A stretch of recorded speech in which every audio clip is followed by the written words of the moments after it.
From the Library of Congress in Washington, D.C.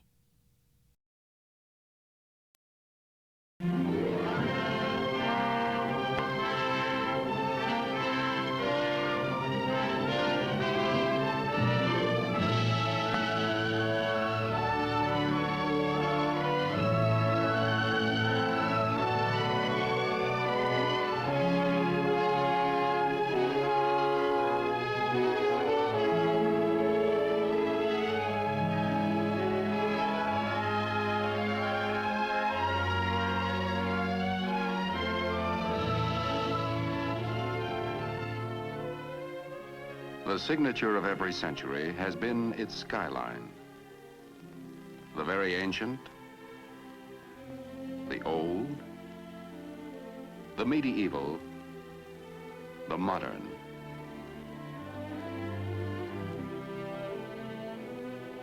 Imprints of man's never-ending path of progress, silhouetted against the ageless canvas of the sky. Our day, our times, our signature, our skyline. Metal fingers beckoning to the invisible, calling to sound the ear cannot hear and sight beyond the range of the unaided eye. Our era, the era of television. The dream of television had persisted for centuries. The human eye is a miraculous instrument, perceptive, sensitive, forever tuned to the pulsating wavelengths of light. Yet the eye is hemmed in by horizons. It cannot see over a hillside or beyond the haze of distance.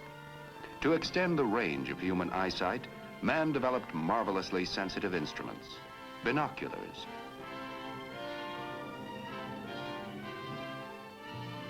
Giant telescopes to probe the furthest span of space.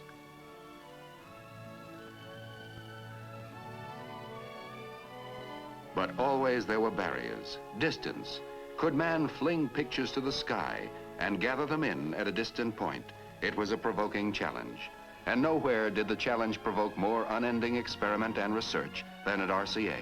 As far back as the 1920s, two men took up this challenge. They shared the irresistible dream of television.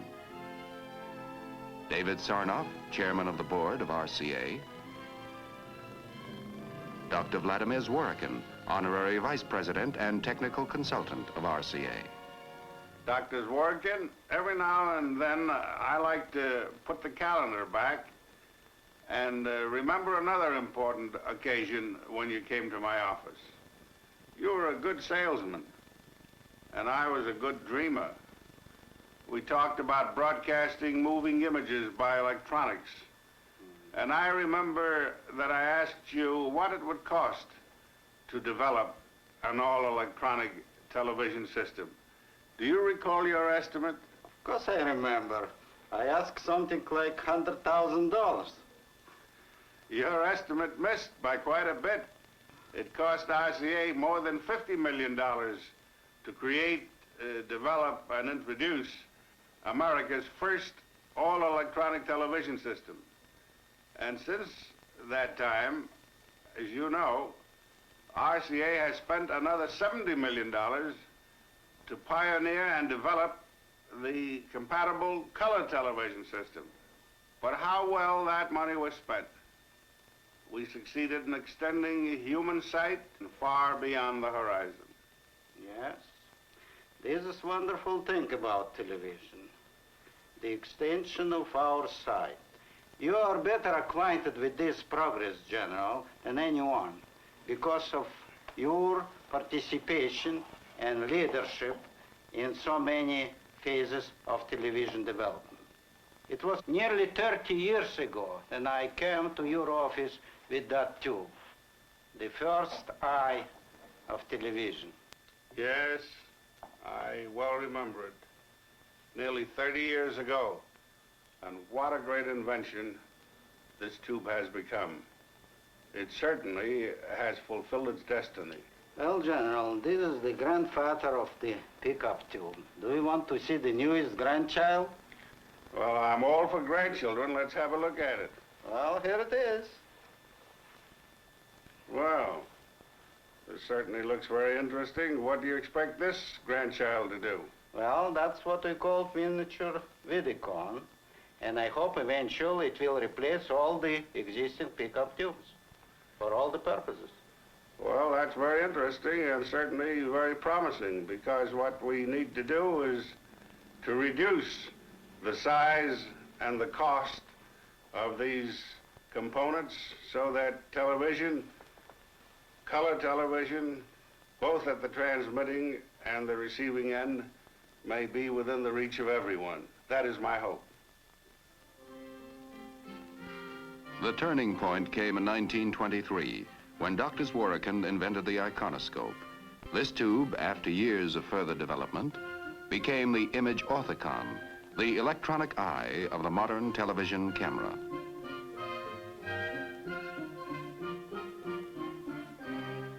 In 1929, Dr. Zworykin and his associates announced the first successful electronic kinescope, forerunner of today's television picture tube.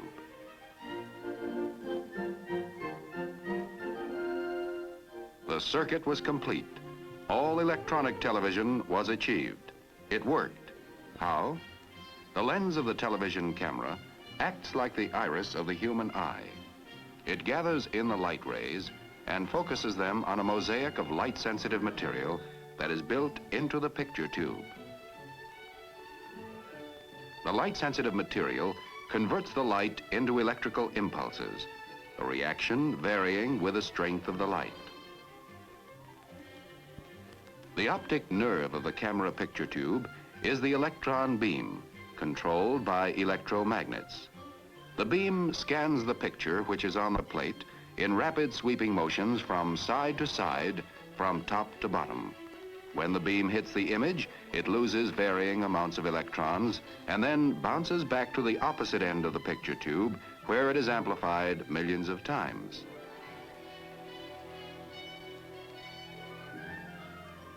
It is led off to the transmitter in the form of electric current.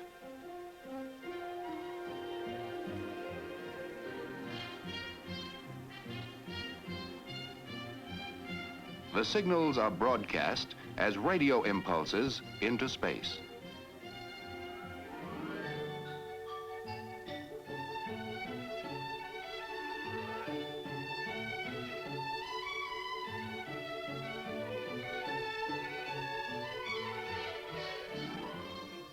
Heart of the receiving set is the kinescope.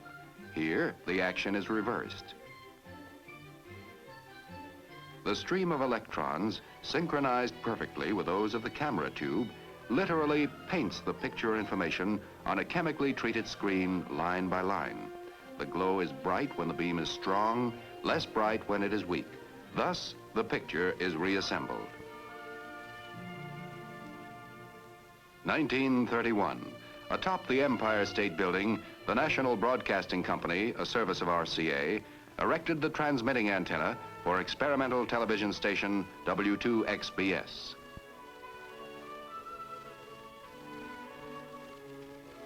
Now, RCA's technicians and scientists tackled the next goal, improvement of picture quality. Hitherto, using a mechanical process, the best that could be transmitted was a crude signal of 60 scanning lines. RCA turned to the new science of electronics, discarded the mechanical spinning disc, and soon doubled, tripled, then tripled again the scanning lines. Now television was really on its way.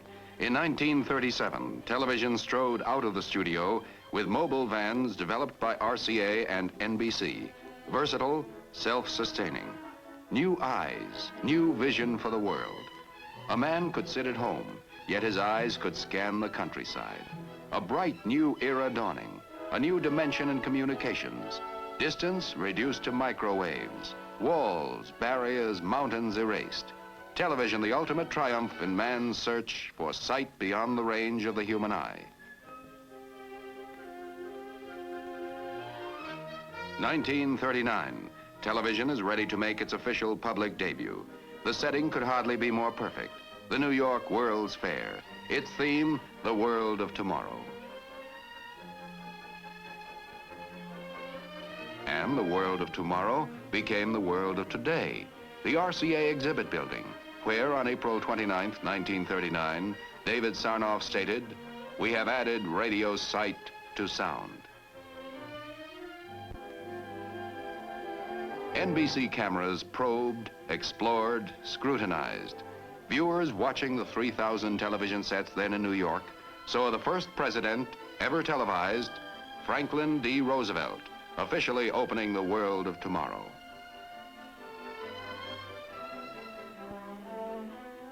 Via television, the viewers toured with the King and Queen of England through Pavilion and Midway. Day by day, television produced new adventures, new vistas, new excitement, new thrills. NBC presented the first baseball game ever televised, August 1939. 1940, the nerve-tingling drama of a national political convention, the first ever televised. Philadelphia and New York were knit together by the electronic miracle of television. Radio relays, pioneered by RCA, and the telephone company coaxial cables, wiped out the horizon as the far limit of telecasting. Still in the trial and error stage, television began studying its own future as a tremendous new medium of entertainment. The first programs were simple, unpretentious, proving grounds for technicians, cameramen, directors, writers, and performers. Slowly, the know-how was gained. Bit by bit, creative imagination began to give form and substance to the new art form called television.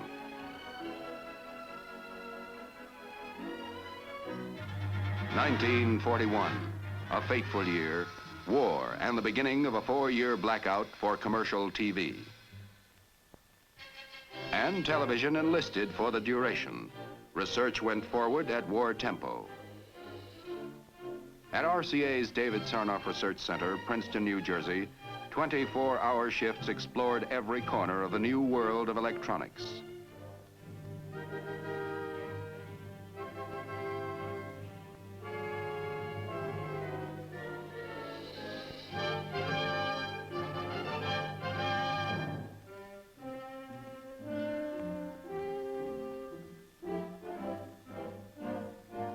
RCA electronic scientists and engineers made important contributions to the development of radar,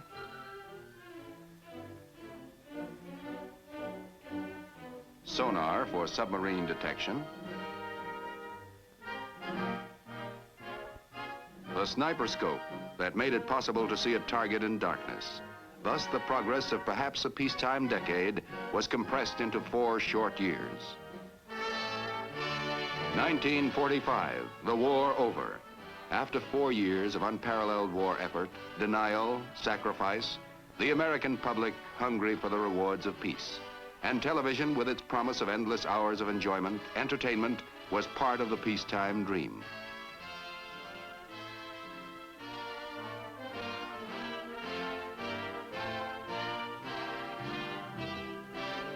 RCA, although by far the leading producer of television sets and television tubes, realized that the future health of the industry required the vital bloodline of competition. So, in a move without precedent in American industrial history, it opened its blueprints to licensed competitors. This was the shot in the arm the industry needed. Television came of age.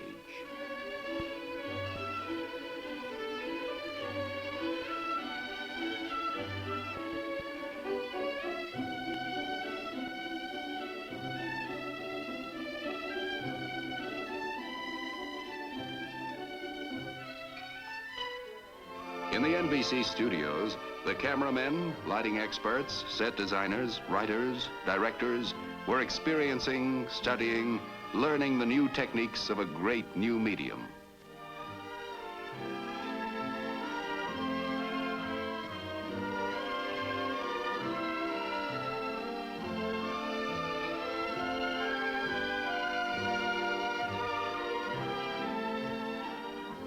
Programming was better, more varied, more entertaining.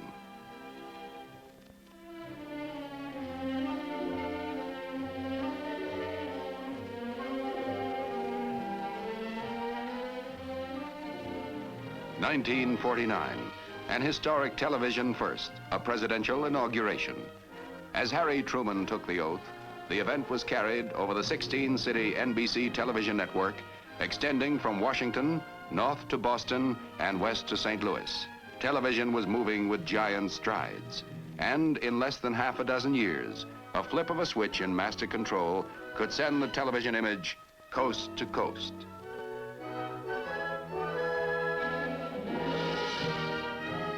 A dynamic industry employing more than 1 million.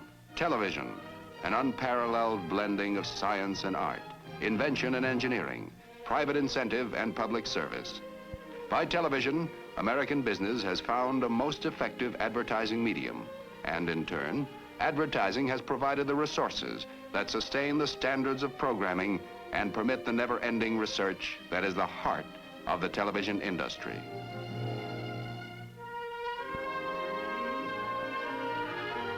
Television servicing alone has become a major industry, employing nearly 100,000 people.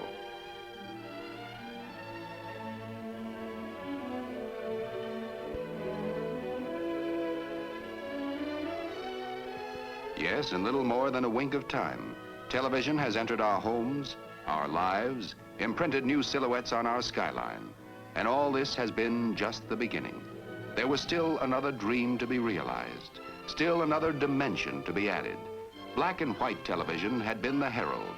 It put millions of TV sets into our homes, built hundreds of TV stations, created an industry, an art, a public service, an exhilarating component of our American way of life.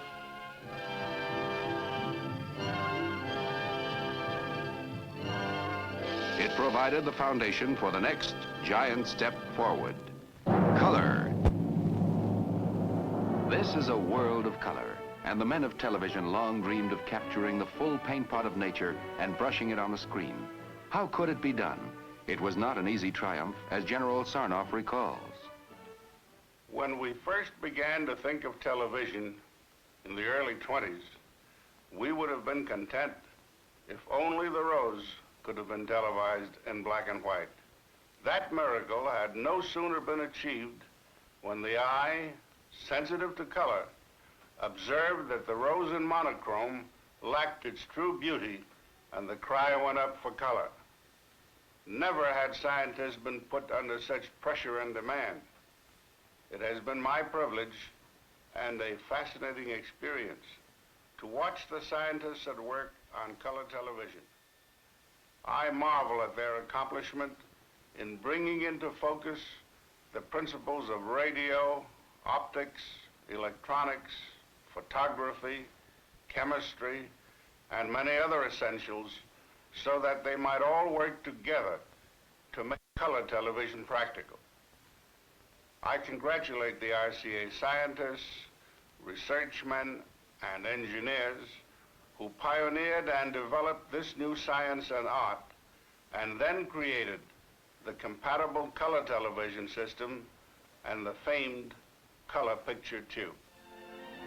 Color.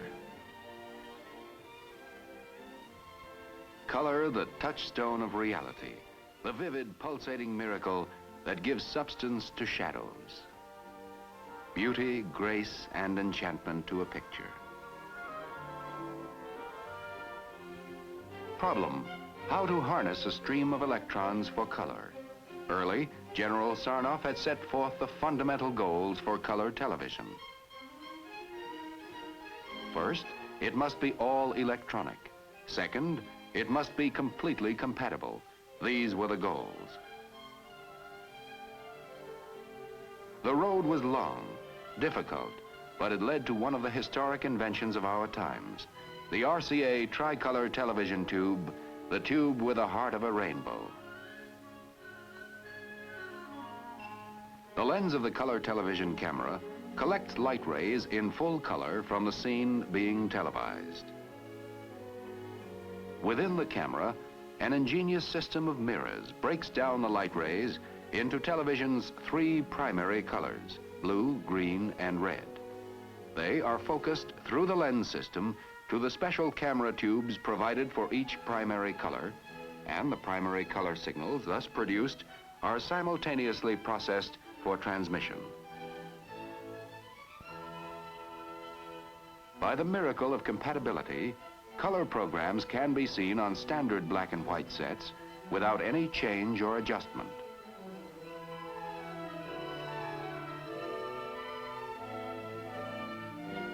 Color receivers, which can also pick up standard black and white broadcasts, decode the color information and apply the picture in all its vivid beauty to the tricolor tube. The world of color. Color captivates attention and brings the beauty of creation close to home. Color transforms the commonplace into the beautiful. It makes the humdrum memorable, gives new power to advertising and merchandising. Color, the fabric of the rainbow riding piggyback on an invisible stream of electrons. The Tournament of Roses in Pasadena, California. Telecast in color by 21 stations of the NBC network in the first west to east transmission in color on New Year's Day, 1954.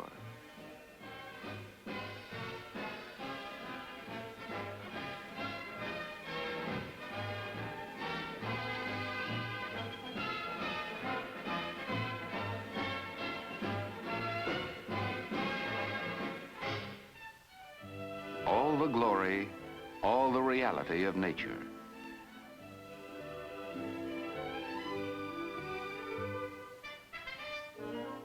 With the added dimension of color, television programming probed new horizons. Once again, technicians and artists accepted the challenge. In an incredibly short time, they had devised the techniques to integrate color into television programming. An old word took on new color, new meaning. Spectacular, an adjective made over into a noun. Spectacular, the finest in television programming.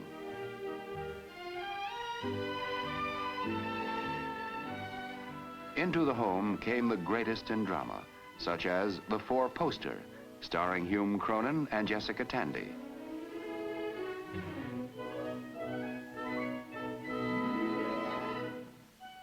The list of spectaculars continues to grow to imposing proportions. An entirely new adventure and entertainment for the American public. For compatible all-electronic color television, pioneered and developed by RCA, is counted as one of the outstanding scientific and artistic triumphs of the 20th century. It has added a new dimension to the entertainment arts and has intensified television as a social and educational force.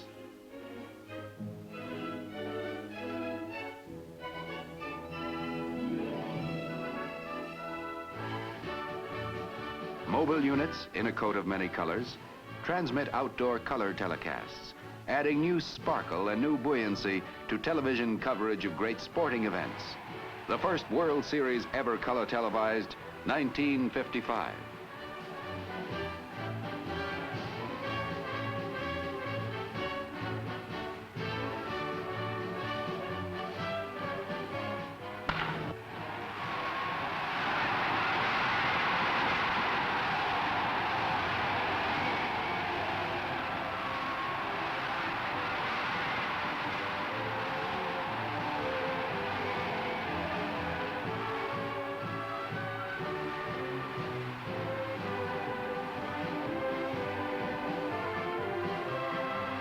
Another color television first, the Davis Cup matches, 1955.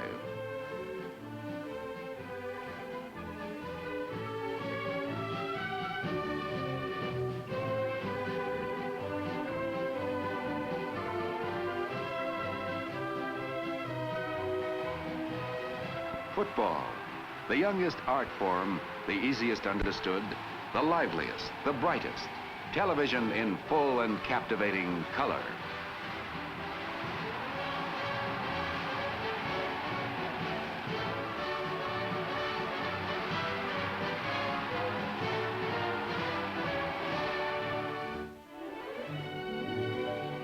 For I dipped into the future far as human eye can see, saw the visions of the future and all the wonders that would be.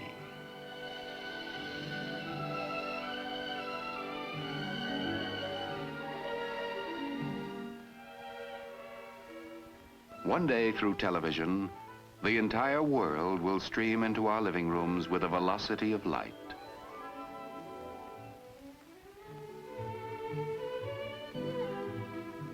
Not too far beyond the horizons, international television, to span oceans, capture all the vivid beauty of far lands, bind people of all nations tight together by better understanding, better knowledge, through instantaneous communication of sight and sound.